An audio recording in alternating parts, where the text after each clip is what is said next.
펜타곤이 발칵 뒤집혔습니다.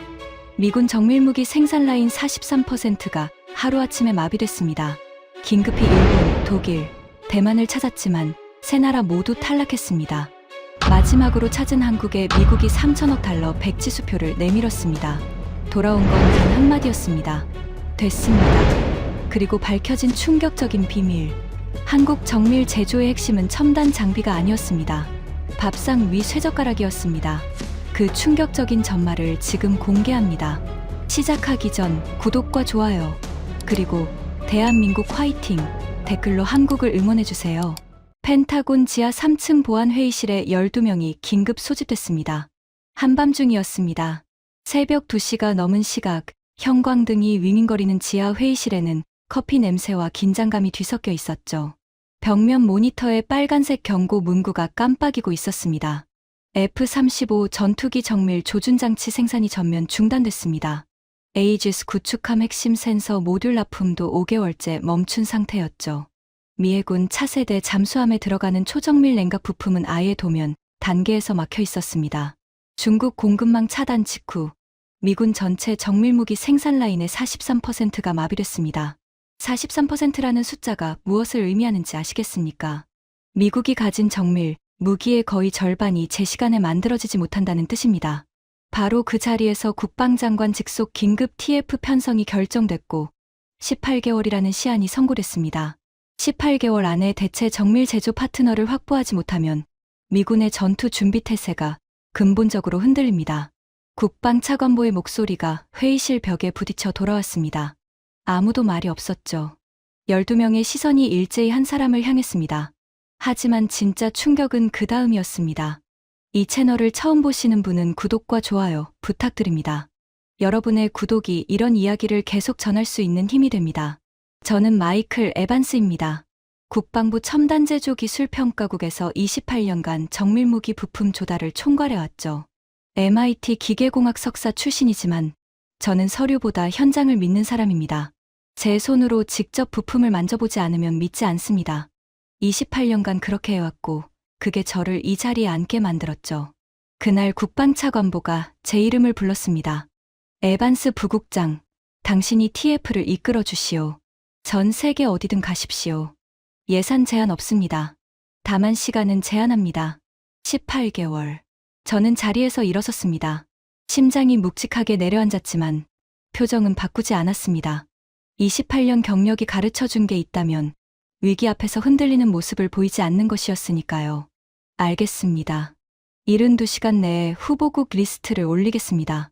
회의가 끝나고 지하 주차장으로 내려가는 엘리베이터 안에서 저는 속으로 생각했습니다. 이건 단순한 부품 조달 문제가 아니었습니다. 미국의 군사적 우위가 걸린 문제였죠. 차 문을 열고 운전석에 앉았을 때 대시보드 시계가 새벽 3시 47분을 가리키고 있었습니다.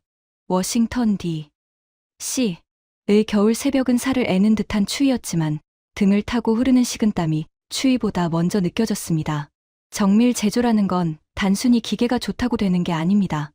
0.01mm, 머리카락 두께의 10분의 1 수준의 오차도 허용하지 않는 세계입니다. F-35 하나에 들어가는 정밀 부품이 47,000개. 그중 하나라도 기준을 벗어나면 조종사의 생명이 위험해집니다. 28년간 이 분야를 봐왔지만 이 정도 규모의 공급망 위기는 처음이었습니다. 중국은 교묘했죠. 최종 제품이 아니라 중간 정밀 가공 단계를 장악하고 있었습니다. 완성품은 미국이 만들지만 그 안에 들어가는 미세 부품의 상당수가 중국 정밀 가공업체를 거치고 있었던 겁니다. 아무도 몰랐습니다. 아니, 알고 있었지만 외면했다는 표현이 정확하겠죠. 싸고 빠르니까, 품질도 나쁘지 않으니까. 그렇게 10년, 15년이 흐르면서 의존도는 43%까지 올라갔습니다. 그리고 어느 날 갑자기 그 파이프라인이 끊겼습니다. 저는 엔진을 걸었습니다. 히터가 돌아가기 시작하면서 유리창의 설인성애가 천천히 녹았습니다. 시야가 조금씩 맑아졌지만 머릿속은 오히려 더 복잡해지고 있었습니다. 18개월이라는 시한은 사실 넉넉한 게 아니었습니다. 정밀 제조 파트너를 찾는다는 것은 단순히 공장을 찾는 게 아닙니다. 그 나라의 기술 인력, 인프라, 품질 관리 시스템, 보안 체계까지 전부 검증해야 합니다. 보통이면 3년에서 5년 걸리는 프로세스를 18개월 안에 끝내야 했죠. 다음 날 아침, 저는 사무실에 들어서자마자 팀을 소집했습니다. 미국 본토 대체는 당장 불가능합니다. 우리 자체 정밀 가공 인력이 부족한 건 어제 오늘 일이 아니었으니까요. 해외에서 찾아야 합니다. 벽면 모니터에 세계 지도를 띄웠습니다. 정밀 제조 역량을 갖춘 나라, 그리고 미국과 안보 동맹 또는 우호 관계에 있는 나라. 이 두 가지 조건을 동시에 충족하는 곳은 많지 않았습니다. 72시간 후 후보국 리스트가 완성됐습니다. 1순위 일본, 정밀 제조의 본가, 전후 70년간 쌓아올린 모노즈쿠리 전통. 2순위 독일, 유럽 정밀 기계의 심장, 라인메탈, 지멘스, 보시의 나라. 3순위 대만, 반도체 정밀 공정 세계 1위, TSMC가 증명한 나노급 기술력. 4순위 인도, 인력, 규모와 비용 효율. 장기적 관점에서 미래 파트너. 저는 이 리스트를 팀원들에게 돌리면서 확신에 차 있었습니다. 이 네 나라 중 반드시 답이 있을 거라고 생각했죠. 그때였습니다. 부국장님, 한 가지 의견을 드려도 되겠습니까? 제임스 맥코이, 상원 군사위 파견 보좌관이자 우리 TF에 배정된 정보 분석 전문가였습니다. 한국계 미국인 3세로 조지타운 대학에서 안보학 석사를 마친 인재였죠.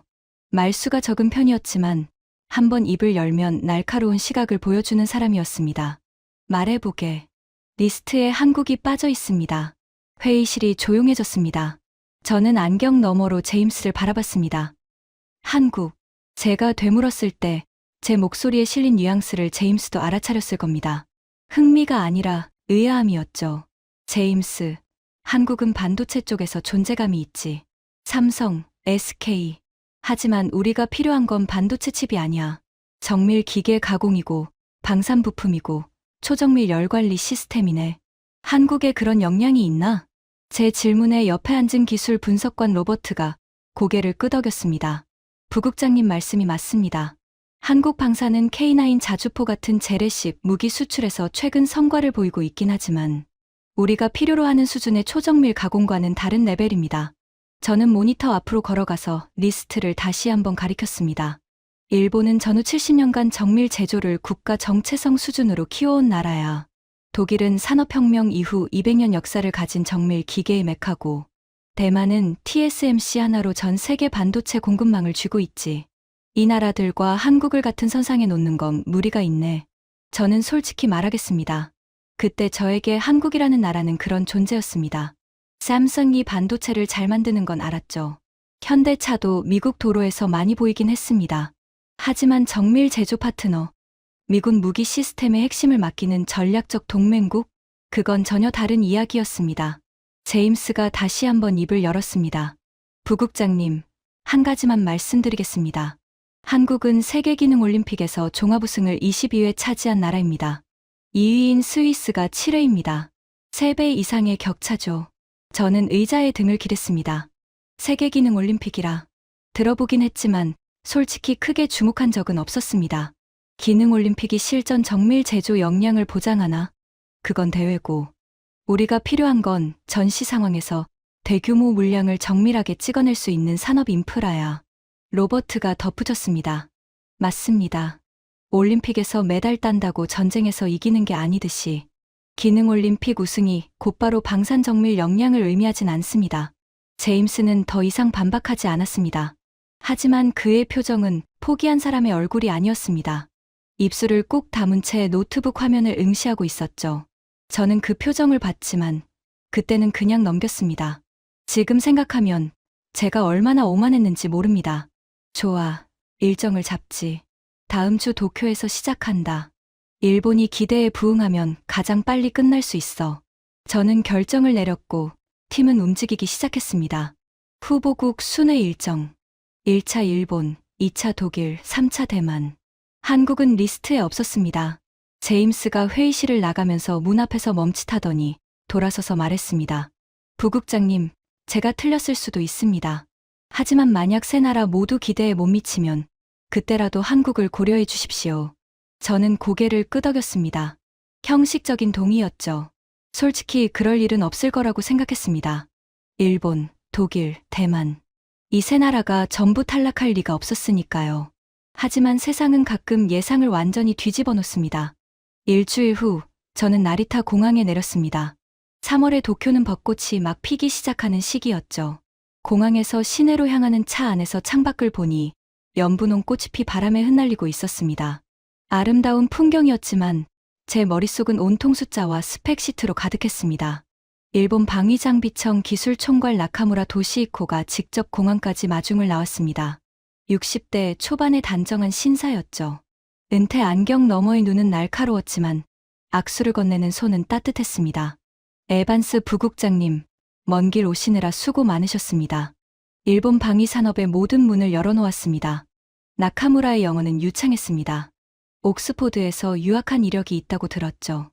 차에 오르면서 그가 건넨 서류 바인더의 두께만 보고도 일본이 이번 방문에 얼마나 공을 들였는지 알 수 있었습니다.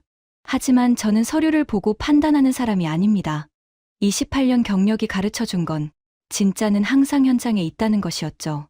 다음 날 아침, 도쿄 외곽의 방위장비청 산하 정밀 가공 시험 공장에 도착했습니다. 공장 문을 열고 들어선 순간 솔직히 감탄했습니다. 바닥은 거울처럼 반들거렸고 공기 중에 미세한 금속 냄새가 났습니다. 온도 22도, 습도 45%. 정밀 가공에 최적화된 환경이었죠. 일본인 기술자들은 하얀 방진복을 입고 묵묵히 작업에 집중하고 있었습니다. 소리 없이 움직이는 모습이 마치 수술실 같았어요. 제가 준비한 테스트는 두 가지였습니다. 첫 번째, 정밀도 테스트.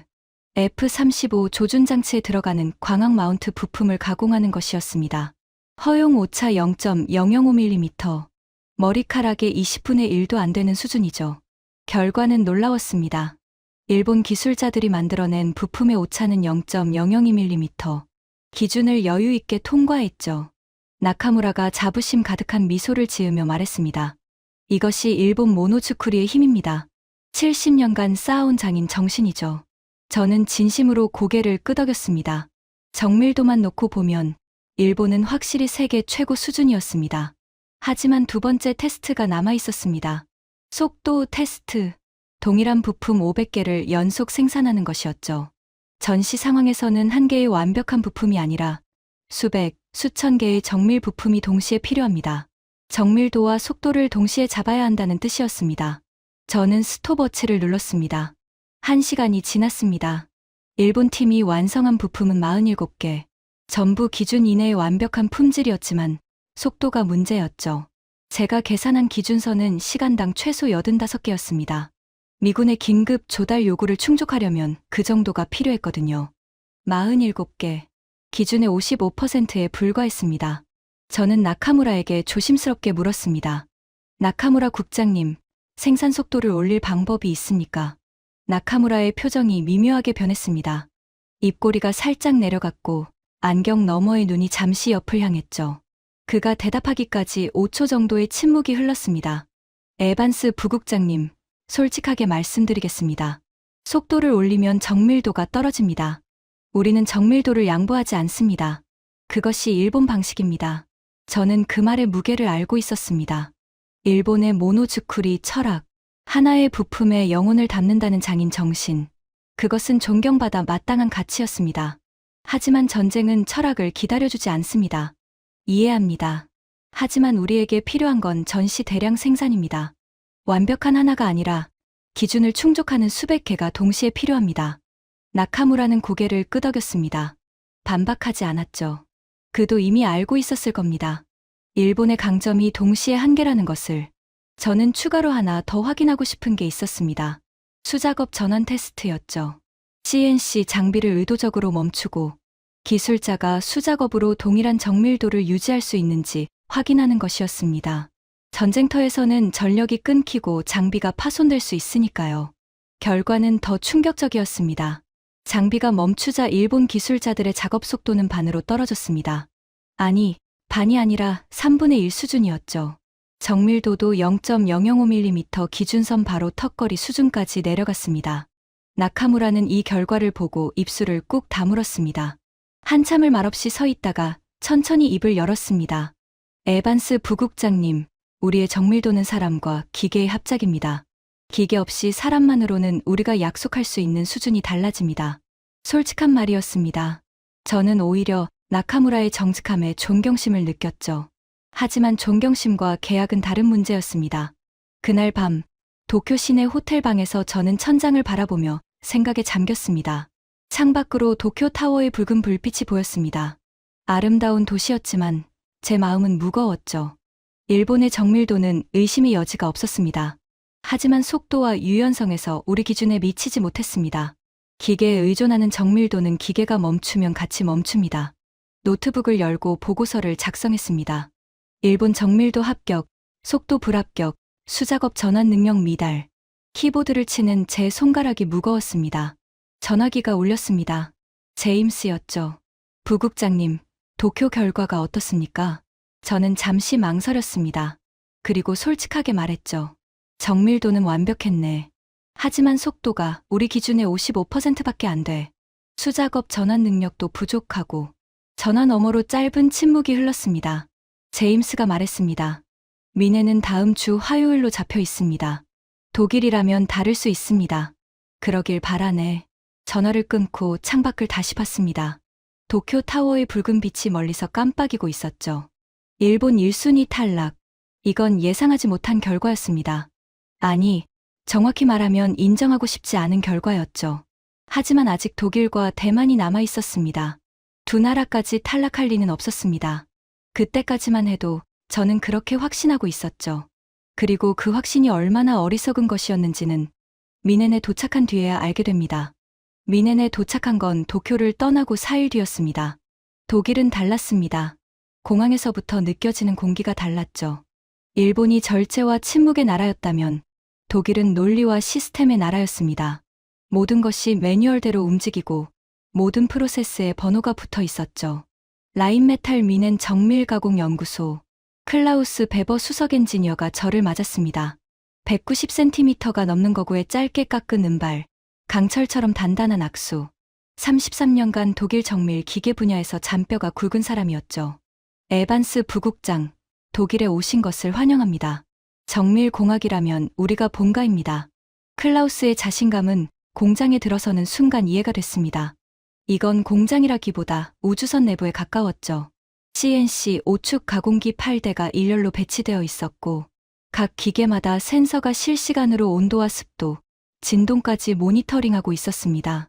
바닥에는 정전기 방지 코팅이 되어 있었고 천장의 공조 시스템에서는 클래스 100 수준의 청정 공기가 쏟아지고 있었죠. 정밀도 테스트 결과는 놀라웠습니다. 0.001mm. 일본보다도 좋았죠. 속도도 시간당 92개, 기준선 85개를 넘겼습니다. 저는 속으로 환호했습니다. 드디어 찾았다고 생각했죠. 하지만 그때 제가 놓치고 있던 게 있었습니다. 클라우스, 한 가지만 더 테스트하겠습니다. 제가 요청한 건 도쿄에서와 같은 테스트였습니다. CNC 장비를 끄고 기술자가 수작업으로 동일 부품을 가공하는 것. 전장 환경 시뮬레이션이었죠. 클라우스의 표정이 굳었습니다. 그걸 보는 순간 직감적으로 알았습니다. 아, 여기도 같은 문제구나. 장비가 멈췄습니다. 독일 기술자 5명이 수작업 도구를 들었습니다. 하지만 그들의 손은 일본 기술자들과는 다른 종류의 불안정함을 보여줬죠. 일본 기술자들은 느리지만 꾸준했습니다. 반면 독일 기술자들은 아예 리듬을 잡지 못했습니다. CNC 가공기의 프로그래밍에 익숙해진 손이 수동 선반 앞에서 갈 곳을 잃은 것처럼 보였죠. 30분 후 결과가 나왔습니다. 정밀도 0.015mm, 기준선 0.005의 3배나 벗어났습니다. 사실상 불합격이었죠. 저는 클라우스를 바라봤습니다. 그의 턱이 미세하게 떨리고 있었습니다.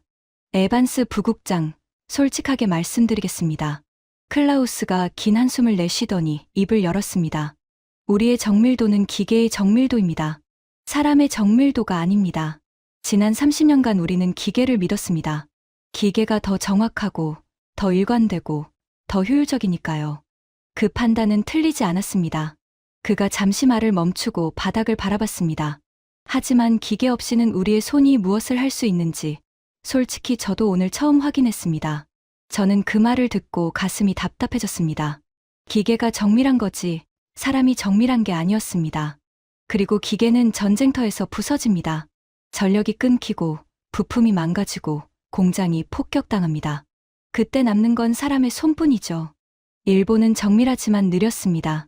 독일은 빠르고 정밀하지만 기계에 의존했습니다.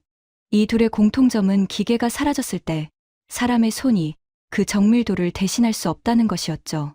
미넨 공항으로 향하는 택시 안에서 창밖을 봤습니다.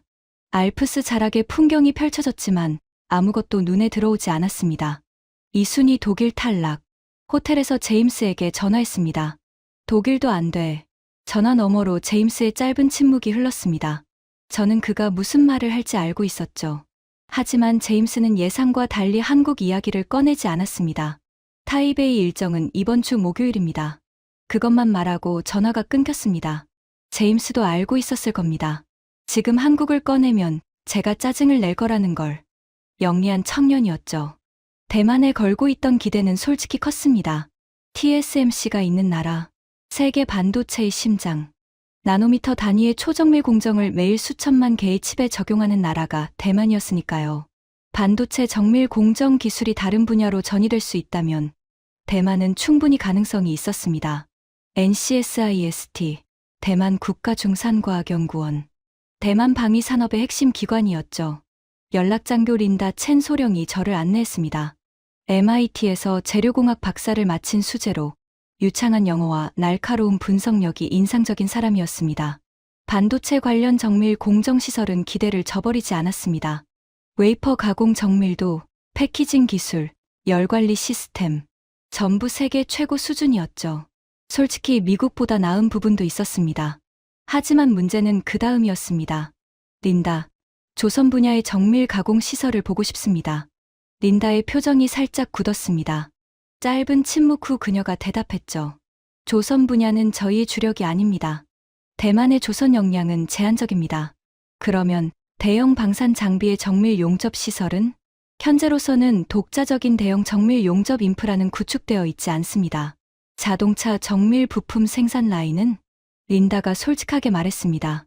에반스 부국장님, 대만의 정밀 제조 역량은 반도체에 집중되어 있습니다. 반도체 분야에서는 세계 어느 나라에도 뒤지지 않습니다. 하지만 조선, 자동차, 대형 방산 장비에 대한 정밀 제조 인프라는 솔직히 갖추어져 있지 않습니다. 우리는 모든 자원을 반도체에 올인한 나라입니다. 그녀의 솔직함에 오히려 감사했습니다. 하지만 감사함과 실망은 동시에 올 수 있는 감정이었죠. 미군이 필요로 하는 건 반도체 칩만이 아니었습니다. F-35의 조준장치, 에이지스-3의 미사일 유도 시스템, 핵잠수함의 냉각장치, 전차의 포신 안정장치, 반도체부터 조선, 자동차, 방산까지 전 산업에 걸친 정밀 가공 역량이 필요했습니다. 반도체 하나로 전쟁을 치를 수는 없었습니다. 3순위 대만 탈락. 타오이안 공항 라운지에 앉아서 커피를 마시는데 손이 미세하게 떨렸습니다. 커피잔 위로 파문이 일었죠. 피곤해서 떨리는 건지, 불안해서 떨리는 건지, 솔직히 저도 모르겠더군요. 일본, 독일, 대만. 세 나라가 전부 탈락했습니다. 18개월이라는 시한 중 이미 5주가 지나 있었죠. 세 나라를 돌면서 얻은 건 3장의 불합격 보고서뿐이었습니다. 워싱턴에서는 매일 진행 상황을 물어왔고, 국방차관보의 목소리는 갈수록 날카로워지고 있었습니다. 전화가 울렸습니다. 제임스였죠. 부국장님, 결과가 어떻습니까? 알면서 왜 묻나? 저는 짧게 대답했습니다. 전화 너머로 제임스의 숨소리가 들렸습니다. 그가 조심스럽게 말했죠. 한 가지 건의드려도 되겠습니까? 저는 알고 있었습니다. 그가 무슨 말을 할지. 하지만 이번에는 막지 않았습니다. 세 나라가 전부 탈락한 상황에서 제 자존심은 더 이상 중요하지 않았으니까요. 말해보게. 한국입니다. 부국장님. 한국을 한번 가보시죠. 저는 한참 동안 말이 없었습니다. 공항 라운지의 안내 방송이 멀리서 들려왔고 활주로에서 비행기 엔진 소리가 진동처럼 전해졌습니다. 저는 깊은 숨을 들이켰습니다. 그리고 말했죠. 인천행 비행기를 잡아. 전화를 끊고 커피를 한 모금 마셨습니다. 이미 식어버린 커피였죠. 쓴맛이 혀를 감쌌지만 속으로 생각했습니다. 시간 낭비일 수도 있다. 하지만 지금 나한테 남은 옵션은 그것뿐이었습니다. 솔직히 고백하겠습니다. 그때까지도 저는 한국에 기대를 하지 않았습니다. 의무감으로 가는 출장이었죠. 기대 없이 확인만 하고 오자. 어차피 안 되면 다른 방법을 찾아야 했으니까요. 그런데 한국이라는 나라는 제 예상의 모든 것을 뒤집어 놓았습니다. 전부 다. 인천공항에 내리는 순간부터 뭔가 달랐습니다. 공항 자체가 달랐죠.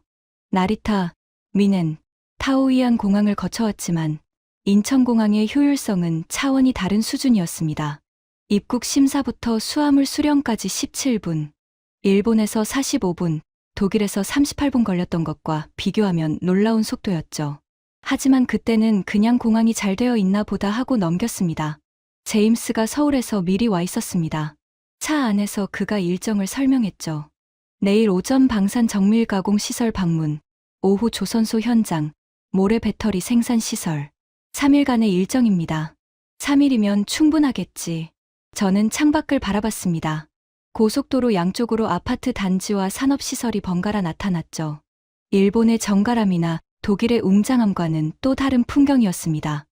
빽빽하고 빠르고 에너지가 넘치는 느낌이었죠. 하지만 솔직히 정밀 제조의 나라라는 인상은 아니었습니다. 다음 날 아침 7시 경기도 소재 방산 정밀 가공 시설에 도착했습니다. 첫인상은 실망스러웠습니다. 솔직하게 말하겠습니다.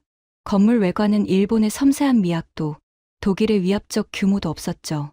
회색 콘크리트 건물의 소박한 간판, 주차장에는 현대 SUV 몇 대가 세워져 있었고 입구에서는 방진복을 입은 직원이 담배를 피우고 있었습니다. 저는 속으로 생각했습니다. 여기서 미군 정밀무기 부품을 만든다고? 하지만 문을 열고 안으로 들어선 순간 제 생각이 틀렸다는 걸 깨달았습니다. 아니, 틀렸다는 표현이 부족합니다. 부끄러웠습니다. 방진실을 통과하고 메인 가공 라인에 들어섰을 때 가장 먼저 느낀 건 소리였습니다. 아니, 소리의 부재였죠. 기계가 돌아가는 소리는 들렸지만 그 외에는 아무 소리도 없었습니다. 사람들의 발소리조차 들리지 않았죠. 20명이 넘는 기술자들이 각자의 위치에서 작업하고 있었는데 마치 수면 위를 미끄러지듯 움직이고 있었습니다. 기술이사 박정호가 저를 맞았습니다. 50대 초반의 단단한 체격, 짧은 머리, 그리고 작업복 위에 걸친 안전조끼. 그의 손은 거칠었습니다. 서류를 넘기는 손이 아니라 공구를 잡아온 손이었죠. 에반스 부국장님, 환영합니다. 바로 현장을 보시겠습니까? 군더더기 없는 인사였습니다. 저는 고개를 끄덕였죠. 테스트를 시작했습니다. 동일한 부품, 동일한 기준. F-35 광학 마운트 부품, 허용 오차 0.005mm. 결과가 나왔을 때 저는 모니터 앞에서 한동안 움직이지 못했습니다. 정밀도 0.003mm, 속도 시간당 127개. 정밀도는 일본과 비슷한 수준이었고 속도는 일본의 2.7배, 독일의 1.4배였습니다. 정밀도와 속도를 동시에 잡은 것은 일본도, 독일도 못한 일이었죠. 하지만 진짜 충격은 그 다음이었습니다. 수작업 전환 테스트를 하겠습니다. 제가 CNC 장비 가동 중지를 요청했을 때 박정호의 반응이 의외였습니다. 일본의 나카무라는 표정이 굳었고 독일의 클라우스는 한숨을 쉬었습니다. 하지만 박정호는 담담하게 고개를 끄덕이더니 기술자들에게 한마디만 했습니다. 수동 전환합니다. 기술자들의 반응이 또 놀라웠습니다. 당황하는 사람이 아무도 없었죠.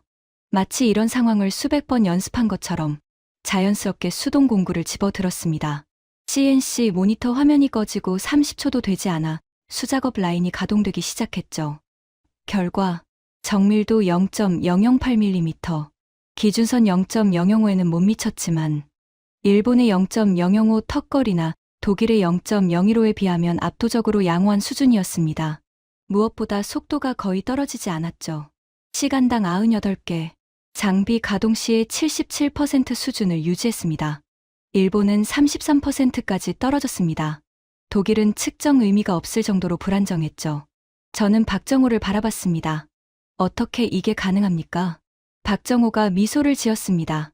크게 웃지 않는 사람이었죠. 입꼬리만 살짝 올라간 미소였습니다. 기계는 도구일 뿐입니다.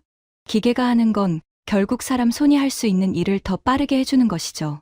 근본은 사람의 손에 있습니다. 그 말을 듣는 순간 등골이 서늘해졌습니다.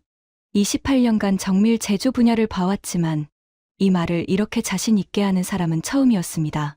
일본은 장인 정신을 말했고 독일은 기계 신뢰를 말했습니다. 하지만 한국은 사람의 손 자체를 말하고 있었죠. 그때까지만 해도 저는 이 말의 진짜 의미를 이해하지 못했습니다. 나중에야 알게 됩니다. 이 사람이 지금 제게 답을 주고 있었다는 걸.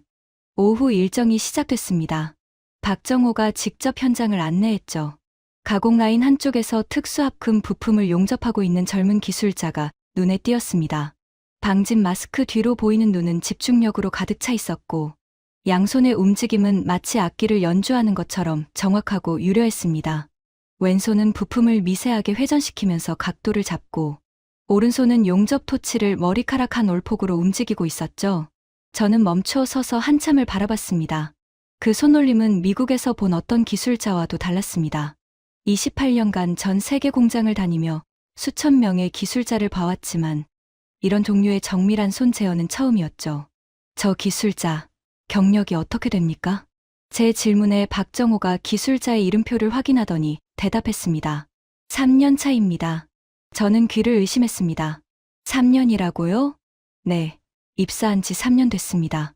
저는 다시 한번 그 기술자의 손을 봤습니다. 용접 비드가 균일한 두께로 놓이고 있었고 이음새에 기포 하나 없었습니다. 제가 아는 한 이 수준의 용접을 하려면 미국에서는 최소 10년, 보통 12년 정도의 경력이 필요합니다. 부국장님, 표정이 많이 놀라신 것 같습니다. 박정호가 말했죠. 저는 솔직하게 대답했습니다. 놀란 정도가 아닙니다. 저 정도 수준이면 미국에서는 12년차 시니어 테크니션 등급입니다. 3년차가 어떻게 저 정밀도를 냅니까? 박정호가 잠시 생각하더니 말했습니다. 비밀이 있는데 나중에 말씀드리겠습니다. 일단 더 보시죠. 그 말이 신경 쓰였지만 일단 다음 일정으로 이동했습니다. 오후 2시 조선소에 도착했습니다. 바다 냄새가 코끝을 스쳤습니다. 거대한 도크 안에서 LNG, 운반선 한 척이 건조 중이었죠. 가까이 다가가니 크레인이 38톤짜리 선체 블록을 들어 올리고 있었습니다. 38톤. 중형 전차보다 무거운 철덩어리였죠. 저는 안전 헬멧을 쓰고 블록 접합 현장으로 내려갔습니다. 이 38톤짜리 블록이 다른 블록과 결합되는 지점에서 기술자들이 작업하고 있었는데 제가 본 것은 믿기 어려운 광경이었습니다. 두 블록 사이의 접합 오차가 0.5mm 이내였습니다. 38톤짜리 철 구조물의 접합 오차가 머리카락 두께의 5분의 1이라는 뜻이죠. 저는 계측 장비를 빌려서 직접 측정했습니다. 레이저 계측기의 숫자가 0.3, 0.4, 0.5를 가리켰죠. 전부 기준 이내였습니다. 미 해군 조선소에서는 이 수준의 정밀도를 3톤급 블록에서나 겨우 달성합니다. 38톤에서 이 정밀도라니, 이건 어떻게 하는 겁니까? 제 질문에 현장 감독이 대답했습니다. 블록 설계 단계부터 접합 포인트를 0.1mm 단위로 계산합니다. 그리고 가공할 때 기술자의 손 감각으로 최종 미세 조정을 합니다. 기계가 아니라 손으로, 기계로 95%까지 맞추고 마지막 5%는 사람 손입니다. 그 5%가 0.5mm와 5mm의 차이를 만듭니다. 저는 아무 말도 할 수 없었습니다. 38톤짜리 구조물의 최종 정밀도를 사람의 손이 결정한다니. 이건 일본도 독일도 하지 못하는 일이었습니다. 오후 4시 마지막 방문지는 배터리 생산 시설이었습니다. 전기차용 대용량 배터리 셀 라인. 여기서 제가 주목한 것은 냉각 시스템의 미세 유로 가공이었습니다. 배터리 셀 사이사이에 냉각수가 흐르는 채널이 있는데 이 채널의 폭이 0.03mm, 머리카락의 3분의 1 두께였죠. 이 0.03mm 채널을 금속 표면에 새기는 작업은 레이저 가공으로 하지만 레이저 가공 후 미세벌을 제거하고 유로의 균일성을 확보하는 마지막 공정은 사람의 손으로 이루어지고 있었습니다. 기술자가 확대경을 쓰고 0.03mm 채널 하나하나를 검수하는 모습을 봤습니다. 현미경으로나 볼 수 있는 미세한 세계에서 사람의 손이 최종 품질을 결정하고 있었죠. 방산 공장, 조선소, 배터리 시설. 세 곳을 돌면서 저는 하나의 공통점을 발견했습니다. 기계가 대부분의 일을 하지만 최종 정밀도는 항상 사람의 손이 결정한다는 것이었죠. 그리고 그 손의 정밀도가 다른 나라와 차원이 달랐습니다. 차에 타고 다음 장소로 이동하면서 제임스에게 물었습니다. 이건 도대체 어떻게 가능한 거지? 일본보다 빠르고, 독일보다 유연하고, 대만보다 범위가 넓어. 세 나라가 각각 하나씩만 잘하는 걸 이 나라는 세 가지를 동시에 해내고 있어. 제임스가 대답 대신 미소를 지었습니다. 박정호 이사가 비밀이 있다고 했죠. 저녁 식사 자리에서 들으실 수 있을 겁니다. 식사? 네. 한국식 식당을 예약했습니다. 저는 고개를 갸웃했습니다. 비밀이 식당에 있다고? 기술의 비밀을 왜 식당에서 알려주겠다는 걸까? 이해가 안 됐지만 그때는 그냥 호기심 정도였습니다. 하지만 그날 저녁 그 식당에서 저는 인생에서 가장 충격적인 깨달음을 얻게 됩니다. 저녁 7시 서울 시내 한 한식당에 도착했습니다. 박정호 이사, 제임스, 그리고 저. 셋이서 작은 방에 앉았죠. 테이블 위에는 반찬이 수십 가지 놓여 있었습니다. 김치, 나물, 젓갈, 두부, 생선구이. 색색이 예쁘게 담긴 작은 접시들이 테이블을 가득 메우고 있었죠. 하지만 제 눈을 사로잡은 건 반찬이 아니었습니다. 젓가락이었습니다. 스테인리스 스틸. 은색으로 반짝이는 금속 젓가락이 제 앞에 놓여 있었죠. 지금까지 일본에서도 젓가락을 사용해봤습니다. 나무 젓가락이었죠. 대만에서도 마찬가지였습니다. 하지만 이건 달랐습니다. 금속, 차갑고 가늘고 미끄러운 금속 젓가락이었습니다. 저는 젓가락을 집어들었습니다. 그리고 나물 반찬을 집으려 시도했죠. 집히지 않았습니다. 나무 젓가락은 표면 마찰이 있어서 그럭저럭 음식을 잡을 수 있었는데 스테인리스 젓가락은 완전히 달랐습니다. 미끄러졌죠. 나물이 젓가락 사이로 빠져나갔습니다. 2번, 3번 시도했지만 결과는 같았습니다. 제임스가 옆에서 자연스럽게 젓가락을 사용하는 것이 보였습니다. 한국계 3세인 그는 어릴 때부터 집에서 쇠젓가락을 써왔겠죠. 그의 손가락 움직임은 정확하고 안정적이었습니다. 박정호도 마찬가지였습니다. 그의 거칠은 손이 가느다란 금속 막대기를 자유자재로 다루는 모습은 마치 마술을 보는 것 같았죠. 두부처럼 연한 음식부터 미끄러운 젓갈까지 아무 어려움 없이 집어 올렸습니다. 저는 결국 포크를 요청할까 고민하다가 자존심이 허락하지 않아 계속 시도했습니다. 하지만 콩나물 하나 제대로 집지 못했죠. 그 모습을 본 박정호가 웃으며 말했습니다. 부국장님, 오늘 현장에서 물어보신 거 기억하시죠? 3년차 기술자가 어떻게 12년차 수준의 정밀도를 내느냐고. 기억합니다. 비밀이 있다고 하셨죠. 박정호가 자신의 젓가락을 들어보였습니다. 이겁니다. 저는 멈칫했습니다. 젓가락이요? 네, 이 쇠젓가락입니다. 솔직히 처음에는 농담인 줄 알았습니다. 정밀 제조의 비밀이 젓가락이라고? 28년간 정밀 기술을 연구해온 사람한테 밥 먹는 도구가 비밀이라고? 하지만 박정호의 표정은 진지했습니다. 그는 젓가락을 천천히 움직이면서 설명을 시작했죠. 이 쇠젓가락으로 음식을 집으려면 3가지를 동시에 제어해야 합니다. 그가 젓가락으로 작은 콩나물 한 가닥을 정확하게 집어 올렸습니다. 첫째, 압력. 너무 세게 쥐면 음식이 으스러지고 너무 약하면 미끄러집니다. 0.1뉴턴 단위의 미세 압력 조절이 필요합니다. 콩나물을 다른 접시로 옮기면서 이어서 말했죠. 둘째, 각도. 금속 표면은 마찰이 거의 없습니다. 음식의 형태와 무게에 따라 젓가락의 각도를 실시간으로 조절해야 합니다. 콩나물은 45도, 두부는 60도, 미끄러운 젓갈은 30도 미만. 그가 이번에는 부드러운 두부를 집어 올렸습니다. 두부가 부서지지 않고 온전히 들려 올라갔죠. 셋째, 속도. 집어 올리는 순간의 가속도까지 제어해야 합니다. 너무 빨리 들면 관성으로 음식이 날아가고 너무 느리면 미끄러져 떨어집니다.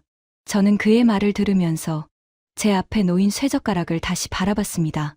차가운 금속 막대기 2개. 이것을 사용하기 위해 3가지 변수를 동시에 제어해야 한다는 것이었죠. 한국 사람들은 이걸 하루에 3번 합니다.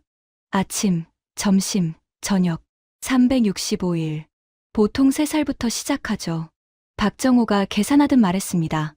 하루 3번, 1년 365일, 50년이면 54,750번의 정밀 제어 훈련입니다. 압력, 각도, 속도를 동시에 조절하는 연습을 5만 번 넘게 반복하는 겁니다. 그것도 3살짜리 어린아이부터. 저는 손이 굳어지는 느낌이었습니다. 뭔가가 머릿속에서 연결되기 시작했죠. 3년차 기술자가 12년차 수준의 정밀도를 내는 이유가 이겁니까? 그렇습니다. 3년차라고 하지만 그 사람의 손은 이미 수만 번의 정밀 제어 훈련을 거친 손입니다. 입사 전부터 이미 50년 가까이 손의 정밀도를 단련해온 겁니다. 반도체 공장에서도, 조선소에서도, 배터리 라인에서도 같은 손이 일합니다. 산업이 다르고 도구가 달라도 그 손의 근본적인 정밀 제어 능력은 밥상에서 만들어진 겁니다. 저는 한참 동안 말을 잇지 못했습니다. 28년간 정밀 제조의 비밀을 찾아다녔습니다. 최첨단 장비, 교육 시스템, 품질 관리 매뉴얼, 그런 것들이 답이라고 생각했죠. 하지만 이 나라의 정밀 제조 비밀은 공장이 아니라 밥상에 있었습니다. 일본도 젓가락을 쓰지 않습니까? 제가 물었습니다. 당연한 질문이었죠. 박정호가 고개를 끄덕였습니다. 좋은 질문입니다. 일본도 중국도 젓가락을 씁니다. 하지만 나무 젓가락입니다. 나무는 표면 마찰이 있어서 훨씬 쉽습니다. 중국은 젓가락이 길고 둥글죠. 집게 방식이라 정밀 제어보다는 힘 제어에 가깝습니다. 그가 다시 쇠젓가락을 들어 보였습니다. 세계에서 금속 젓가락을 일상적으로 사용하는 나라는 한국뿐입니다. 가장 가늘고, 가장 미끄럽고, 가장 다루기 어려운 젓가락을 선택한 나라죠. 왜 굳이 이렇게 어려운 도구를 쓰는 겁니까? 나무 젓가락이 더 편할 텐데. 박정호가 미소를 지었습니다. 이날 처음 보는 환한 미소였죠. 부국장님, 그게 핵심입니다. 편하면 실력이 늘지 않습니다. 나무 젓가락은 편합니다. 누구나 쉽게 쓸 수 있죠. 하지만 쇠젓가락은 불편합니다. 그 불편함을 매일 극복하면서 손의 정밀도가 단련됩니다. 그는 잠시 멈추더니 낮은 목소리로 덧붙였습니다. 한국 사람들은 불편함을 피하지 않습니다. 불편함 속에서 실력을 만듭니다. 밥상에서 그렇게 하고 공장에서도 그렇게 합니다. 군대에서도 학교에서도 이 나라 전체가 그렇게 돌아갑니다. 저는 등에 소름이 돋는 것을 느꼈습니다. 불편함을 견딘 문명. 그 단어가 머릿속에서 계속 맴돌았습니다. 미국은 편리함을 추구했습니다. 기술로, 시스템으로, 돈으로 불편함을 제거했죠. 일본도 마찬가지였습니다. 장인 정신이라고 하지만 도구만큼은 최대한 편하게 만들었죠. 나무 젓가락처럼. 독일은 기계라는 궁극의 편리함에 의존했습니다. 하지만 한국은 달랐습니다. 가장 불편한 도구를 선택하고 그 불편함을 수십 년간 견디면서 사람 자체를 정밀장치로 만들어버렸습니다. 식사가 끝나갈 무렵 저는 결심했습니다. 이 나라에 대해 제가 알고 있던 모든 것을 버려야 한다고. 반도체 하청업체가 아니었습니다. 정밀 제조의 저변이 밥상에서부터 시작되는 나라였죠. 기능올림픽 22회 우승이 왜 가능했는지, 3년차가 12년차를 능가하는 정밀도를 내는 이유가 뭔지, 반도체에서 조선에서 배터리에서 전부 세계 최고 수준의 정밀도를 유지하는 비결이 뭔지 전부 하나로 연결됐습니다. 쇠젓가락. 이 불편하고 차갑고 미끄러운 금속 막대기 2개가 답이었습니다. 저는 호텔로 돌아가는 차 안에서 워싱턴으로 전화를 걸었습니다. 국방 차관보실 연결해 주시오. 긴급 보고가 있습니다. 워싱턴으로 돌아가는 비행기 안에서 저는 보고서를 썼습니다. 14시간의 비행시간 내내 키보드를 두드렸죠. 28년 경력 중 가장 긴 보고서였습니다. 일본의 탈락 사유, 독일의 한계, 대만의 범위 부족, 그리고 한국에서 목격한 것들. 방산 공장의 0.003mm, 조선소의 38톤 블록 정밀 접합, 배터리 라인의 0.03mm 채널, 3년차가 12년차를 능가하는 손, 그리고 그 모든 것의 근원인 쇠젓가락. 보고서 제목은 이렇게 붙였습니다. 한국 유일한 옵션. 국방차관보는 보고서를 읽고 저를 즉시 호출했습니다. 에반스, 이게 사실인가? 직접 측정한 데이터입니다. 정밀도, 속도, 수작업 전환 능력. 3가지를 동시에 충족하는 나라는 한국뿐이었습니다. 차관보가 안경을 벗고 눈을 비볐습니다. 보고서를 다시 한번 훑어보더니 말했죠. 좋아. 그러면 필요한 건 계약이야. 예산은 얼마든 승인하겠네. 한국이 원하는 금액이 얼마인지 파악해. 저는 고개를 끄덕였습니다. 돈이면 될 거라고 생각했죠. 미국은 세계 최대의 방위비를 쓰는 나라입니다. 한국이 원하는 금액이 얼마든 맞춰줄 수 있었습니다. 2주 후, 저는 다시 인천행 비행기에 올랐습니다. 이번에는 빈손이 아니었죠. 국방부 조달 계약서 초안, 기술 이전 협약 템플릿, 그리고 백지 수표. 대통령 승인을 거친 최대 3천억 달러 규모의 장기 파트너십 예산이었습니다. 3천억 달러. 한화로 약 420조 원. 이 정도면 어떤 나라든 고개를 숙일 금액이었습니다. 서울의 한 호텔 비즈니스 센터에서 박정우 이사와 마주 앉았습니다. 제임스가 옆에 있었죠. 테이블 위에 계약서 서류를 펼쳐놓고 저는 자신감에 차서 말을 꺼냈습니다. 박 이사님, 미국 정부는 한국과의 장기 정밀 제조 파트너십을 제안합니다. 예산 규모는 최대 3천억 달러까지 승인받았습니다. 한국 측이 원하시는 조건을 말씀해 주시면 최대한 반영하겠습니다. 저는 이 제안을 거절할 사람이 세상에 있을 거라고 생각하지 않았습니다. 박정우는 계약서를 천천히 넘겨봤습니다. 한 장, 한 장. 표정 변화가 없었죠. 마지막 페이지까지 읽고 나서 서류를 조용히 테이블 위에 내려놓았습니다. 그리고 고개를 들어 저를 바라봤습니다. 에반스 부국장님. 그의 목소리는 차분했습니다. 정중히 거절하겠습니다. 시간이 멈춘 것 같았습니다. 제 귀를 의심했죠. 거절이라고 하셨습니까? 네. 이유를 여쭤봐도 되겠습니까? 박정호가 잠시 창밖을 바라봤습니다. 서울 시내의 빌딩 숲이 오후 햇살에 반짝이고 있었죠. 그가 다시 저를 보며 말했습니다. 부국장님, 이 계약서의 구조는 조달 계약입니다. 미국이 주문하고 한국이 만들어서 납품하는 구조죠. 다시 말해서 한국은 하청업체입니다. 저는 반박하려 했지만 그가 손을 들어 제지했습니다. 부국장님께서 직접 보셨잖아요. 우리 기술자들의 손이 어떤 수준인지. 3년 차가 미국 12년 차를 능가하는 정밀도, 38톤 블록을 0.5mm 오차로 조립하는 기술, 0.03mm 냉각 채널을 사람 손으로 검수하는 역량. 그의 목소리가 조금 낮아졌습니다. 이건 돈으로 만든 게 아닙니다. 수백 년간 쇠젓가락으로 단련된 손의 유산입니다. 3천억 달러를 주셔도 이 손을 미국에 이식할 수는 없습니다. 이건 매매 대상이 아닙니다. 저는 할 말을 잃었습니다. 심장이 무겁게 내려앉는 느낌이었죠. 그러면 한국은 미국과 협력할 의향이 없다는 뜻입니까? 박정호가 고개를 저었습니다. 아닙니다.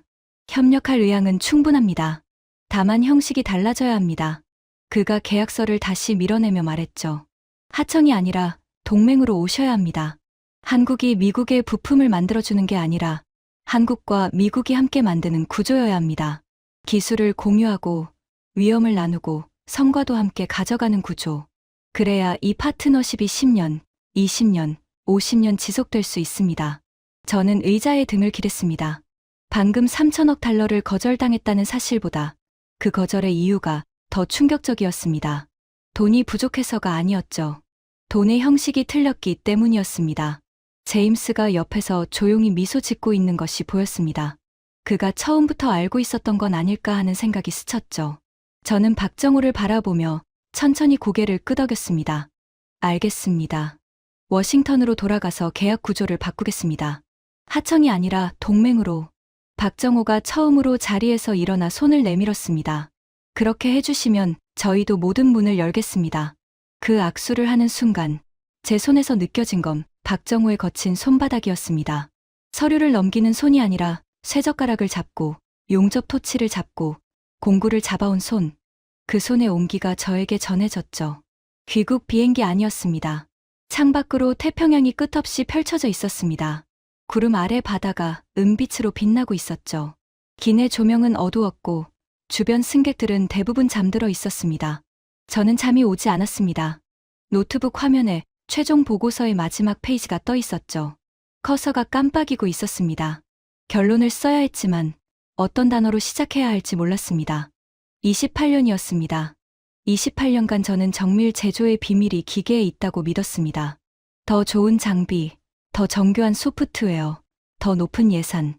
그것이 정밀도의 핵심이라고 확신했죠. 일본도 그렇게 믿었습니다. 나무 젓가락처럼 편안한 도구에 익숙해진 손으로 장인 정신을 말했죠. 하지만 그 손은 속도를 따라잡지 못했습니다. 독일도 그렇게 믿었습니다. 기계라는 완벽한 도구에 모든 것을 맡겼죠. 하지만 기계가 멈추자 사람의 손은 갈 곳을 잃었습니다. 대만도 그렇게 믿었습니다. 반도체라는 하나의 분야에 모든 자원을 쏟았죠.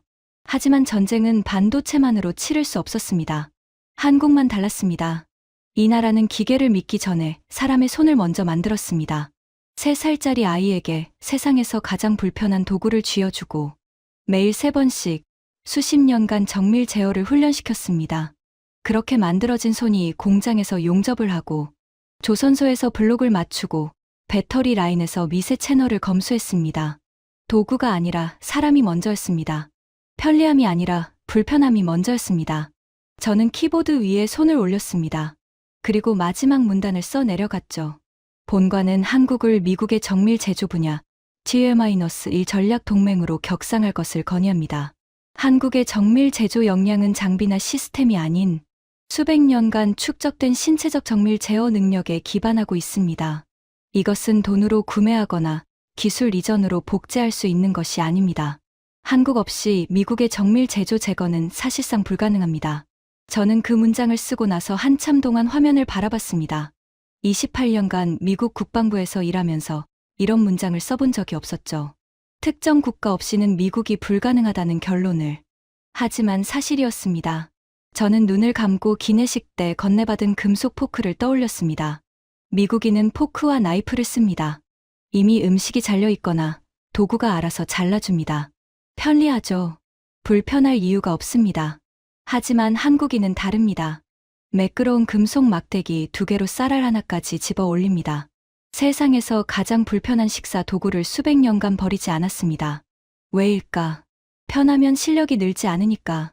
그 한마디가 한국이라는 나라의 모든 것을 설명하고 있었습니다.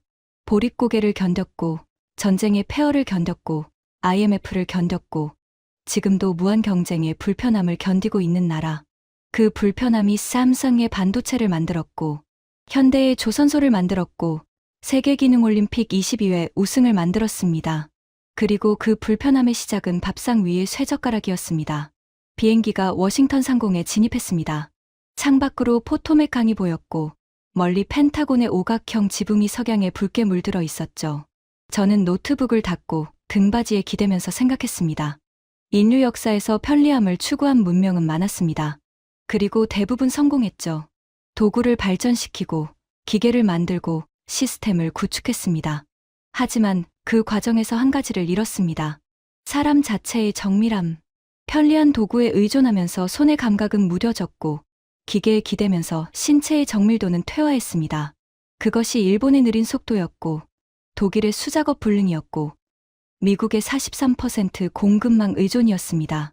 하지만 한국은 불편함을 선택한 문명이었습니다.